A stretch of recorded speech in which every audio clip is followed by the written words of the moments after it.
Matthieu, chapitre 22. Jésus prit la parole et leur parla de nouveau en parabole. Il dit, Le royaume des cieux ressemble à un roi qui fit des noces pour son fils. Il envoya ses serviteurs appeler ceux qui étaient invités aux noces, mais ils ne voulurent pas venir. Il envoya encore d'autres serviteurs, avec cet ordre, Dites aux invités, J'ai préparé mon festin. Mes bœufs et mes bêtes grasses sont tués, tout est prêt, venez aux noces. Mais eux, négligeant l'invitation, s'en allèrent l'un à son champ, un autre à ses affaires.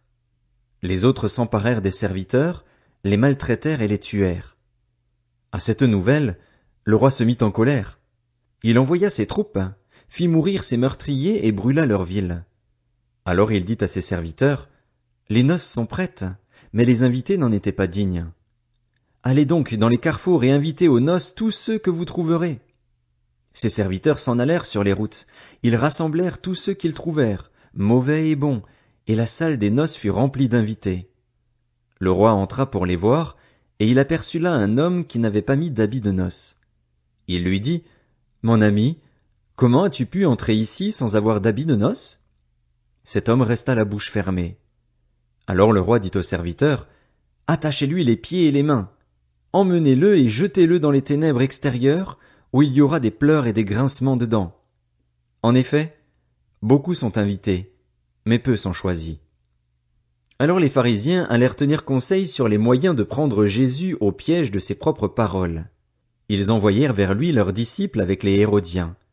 Ils lui dirent, Maître, nous savons que tes paroles sont vraies et que tu enseignes le chemin de Dieu en toute vérité, sans te laisser influencer par personne, car tu ne regardes pas à l'apparence des personnes. Dis-nous donc ce que tu en penses. Est-il permis, ou non, de payer l'impôt à l'empereur? Mais Jésus, connaissant leur méchanceté, répondit, Pourquoi me tendez-vous un piège, hypocrite? Montrez-moi la monnaie avec laquelle on paye l'impôt. Ils lui présentèrent une pièce de monnaie. Il leur demanda, De qui porte-t-elle l'effigie et l'inscription? De l'empereur, lui répondirent-ils. Alors il leur dit, Rendez donc à l'empereur ce qui est à l'empereur et à Dieu ce qui est à Dieu. Étonnés de ce qu'ils entendaient, ils le quittèrent et s'en allèrent. Le même jour, les Sadducéens, qui disent qu'il n'y a pas de résurrection, vinrent trouver Jésus et lui posèrent cette question.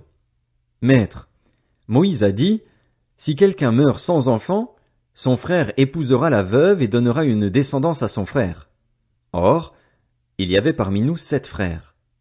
Le premier s'est marié et est mort, et, comme il n'avait pas d'enfant, il a laissé sa femme à son frère. Il en est allé de même pour le deuxième, puis le troisième, et ce jusqu'au 7e. Après eux tous, la femme est morte aussi. À la résurrection, duquel des 7 sera-t-elle donc la femme? En effet, tous l'ont épousée. Jésus leur répondit, Vous êtes dans l'erreur parce que vous ne connaissez ni les Écritures, ni la puissance de Dieu.